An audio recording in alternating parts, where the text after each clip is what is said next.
The Lotus Sutra, From Diversity to Wholeness, Contemporary Insights from Eastern Wisdom. In the constellation of humanity's spiritual exploration, the Sutra of the Lotus Flower of the Wonderful Dharma, Saddharma Puṇḍarīka Sūtra, shines like the brightest pole star. It not only provides direction but redefines the very coordinates through which we perceive ourselves and the world. This scripture, revered as the King of Sutras, has long transcended the category of religious texts to become Eastern wisdom's most systematic and complete response to the fundamental questions of life. When we find ourselves fragmented by labels and swept up in endless competition, the Lotus Sutra acts as a clear light, illuminating the common essence behind all differences and revealing the innate, wondrous dignity of every being. A crystallization of civilization, the millennium-long bloom of a lotus. The birth and transmission of the Lotus Sutra is itself a magnificent epic of civilizational dialogue. It emerged in the 1st to 2nd century CE, during the golden age of Mahayana Buddhist thought's vigorous development in India. Its Sanskrit name, Saddharma Puṇḍarīka Sūtra, meaning, the Sutra of the Lotus of the Wonderful Dharma, carries within its imagery a profound Eastern aesthetic and philosophy. Wisdom is born from the mud of the world yet blooms with a purity and solemnity that transcends worldly defilement. What truly allowed this scripture to take root and blossom within East Asian civilization was the translation completed by Komarjiva in Chang'an in 406 CE. This master who bridged Eastern and Western cultures, with his unparalleled mastery of Buddhist doctrine and Chinese literacy, created a translation that was both precisely profound and poetically majestic. Timeless phrases we read today, such as, opening the provisional to reveal the real, and, phenomena abide in their phenomenal states, the characteristics of the worldly realm are eternally abiding, flowed from his brush. It is noteworthy that Komarjiva's translation project was a state-supported, organized, large-scale cultural endeavor, reflecting the confidence and magnanimity of Chinese civilization at that time in assimilating wisdom from abroad. Having endured for 1,600 years, this translation remains the most authoritative version for studying the Lotus Sutra in East Asia, a testament to the depth and endurance of civilizational dialogue. 2. A five-fold wisdom, a thoroughgoing revolution of the heart and mind. 1. The first revolution, opening the provisional to reveal the real, the wisdom of unifying all dharmas. In the sutra, the Buddha makes a stunning confession: the differences among the various teachings he expounded over more than 40 years, whether the Sravaka vehicle emphasizing personal liberation, the Pratyabhuddhita vehicle of self-awakening, or the Bodhisattva vehicle of universal salvation, were all merely expedient means. These are like different fingers pointing at the moon. They serve a guiding function but are not the moon itself. The core mission of the Lotus Sutra is to guide beings to transcend all fingers and directly perceive the one moon, the ultimate reality of the one Buddha vehicle. This declaration held revolutionary significance. Within the Indian Buddhist community of that era, different schools engaged in fierce debates over the path of practice. The Lotus Sutra's teaching of opening the provisional to reveal the real essentially offered a wisdom that transcended sectarian opposition. It did not negate the value of any teaching but revealed that all wholesome dharmas ultimately point toward the same ultimate goal. This is like all rivers flowing to the sea: their forms, speeds, and qualities differ, but ultimately they merge into the same ocean. This wisdom is equally crucial for us today. In an age of intense collision among ideas and ideologies, what we need is not the simple negation of differing views but the ability to see the potentially shared ultimate concern behind different perspectives.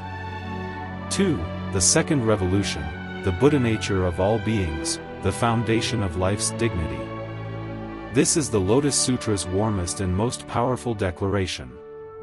It solemnly proclaims, all beings, regardless of intelligence or dullness, virtue or vice, possess equally at the most fundamental level of their existence the potential for attaining Buddhahood. You are not a flawed being in need of complete overhaul. On the contrary, you are a precious treasure temporarily covered by the dust of afflictions, originally complete, originally majestic. The sutra illustrates this truth with two highly impactful stories. An 8-year-old dragon girl attains Buddhahood in an instant, breaking boundaries of time, gender, and species, and Devdatta, who repeatedly attempted to harm the Buddha, is also predicted to attain Buddhahood, completely shattering the absolute barrier between good and evil. These 5 characters, all beings can attain Buddhahood, are not a flippant consolation but a declaration about life founded upon a profound cosmology. It answers a fundamental question: what ultimately determines life's value? The Lotus Sutra's answer is, it is determined by your inherent Buddha nature, not by external achievements, others' evaluations, or societal labels. 3. The Third Revolution, Primordial Enlightenment, Awakening Beyond Time. The Lotus Sutra thoroughly reshapes our understanding of the Buddha. The Sakyamuni Buddha we know, the historical figure born, trained, and awakened in India 2,500 years ago, is only part of the truth. The sutra reveals he is actually a primordially enlightened Buddha who attained supreme awakening countless eons ago, his Dharma body's lifespan immeasurable and boundless. This doctrine carries deep philosophical implications. It elevates the Buddha from a great historical teacher to a manifestation of an awakening principle that transcends time and is eternally present. This means awakening is not a historical event that occurred at a specific moment in the past but an ever-present reality. For practitioners, this provides absolute confidence. What we seek is not an external, distant idol but the awakening nature inherent within our own minds, identical to that of the Buddha. The relationship between Buddha and beings transforms from follower and followed to deluded and awakened, essentially never separated, only differing in delusion or awakening. 4. The Fourth Revolution, 3,000 realms in a single thought moment, the majesty inherent in the present.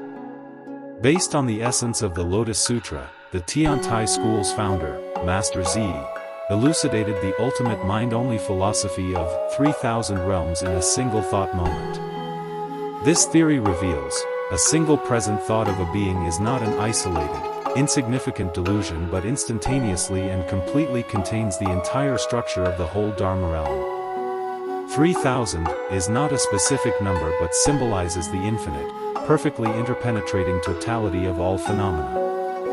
The practical significance of this philosophy is immense. It tells us, the entire mystery and majesty of life is not far away in some other realm but is wholly and completely present within each and every arising thought moment of our immediate experience. The most ordinary thought and the most ultimate reality of the cosmos are not two in nature. This provides the most direct entry point for practice. There is no need to seek outwardly. One need only recognize the inherent completeness within the present thought. When you are anxious, the awareness that knows the anxiety is itself not anxious. When you are joyful, the awareness that knows the joy itself transcends joy. This knowing is the gateway to the 3,000 realms. 5. The Fifth Revolution, the truth within phenomena, establishing the world as a sanctuary for practice. The Lotus Sutra's view of practice thoroughly breaks the dualistic opposition between world transcendence and world engagement.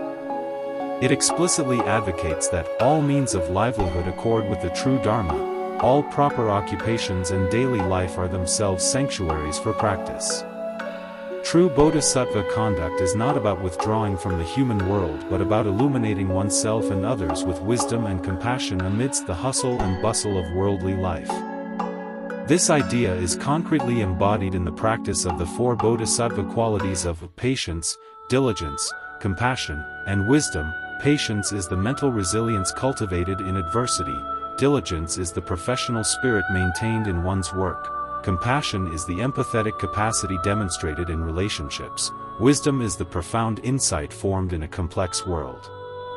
The sutras, never despising Bodhisattva, who bowed to everyone he met, saying, "I dare not despise you, for you are all destined to become Buddhas," is the ultimate embodiment of this view of practice, transforming the most profound theory, all beings are Buddhas, into the simplest action, equal reverence. 5 parables, a heart-to-heart dialogue across time and space.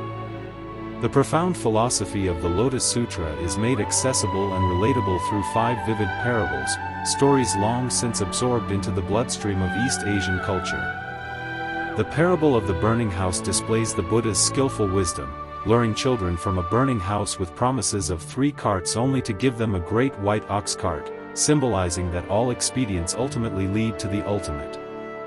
The parable of the prodigal son reveals the essence of practice, not acquiring something new but discovering the treasure one already possesses. The parable of the medicinal herbs elucidates the art of teaching. The Dharma rain is of one flavor, yet plants each grow according to their kind. The parable of the phantom city explains the meaning of provisional goals, conjuring a phantom city for temporary rest while the real treasure lies ahead. The parable of the hidden gem directly points to the predicament of beings, carrying a priceless gem unknowingly, wandering and begging. These stories have moved hearts for millennia because they touch upon the shared psychological structures of humanity. We have all felt the anxiety of being in a burning house, experienced the self-doubt of the prodigal son, yearned for the nourishment of medicinal herbs, needed the encouragement of a phantom city, and may currently be undergoing the hidden gem type of loss/confusion. For practice, a complete path from faith to life. The Lotus Sutra provides a complete system of practice from theory to application. At the level of faith, it emphasizes receiving and upholding, reading, reciting, explaining, and transcribing the sutra. This is not superstition regarding words but establishing a profound connection with the wisdom born by the text through the simplest focus of body, speech, and mind. Even upholding a single 4-line verse is said to bring inconceivable merit. At the level of daily life, it concretizes the Bodhisattva path's 6 perfections and myriad practices into qualities that can be enacted daily.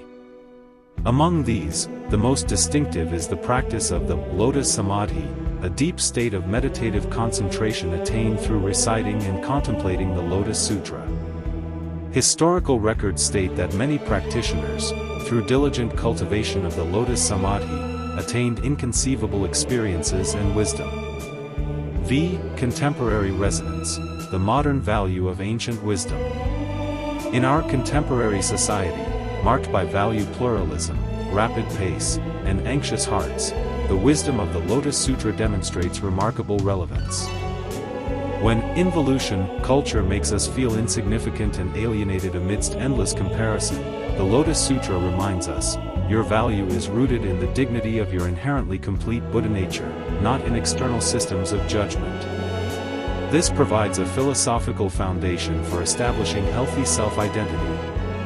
When differences and oppositions tear apart social consensus, the Lotus Sutra's wisdom of opening the provisional to reveal the real inspires us, while respecting differences, to see the potentially shared ultimate concern behind them.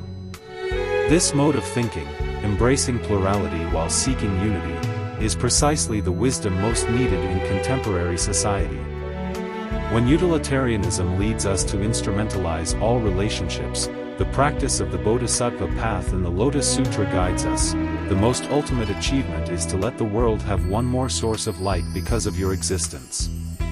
Benefiting others is not a moral imposition but the deepest form of self-actualization.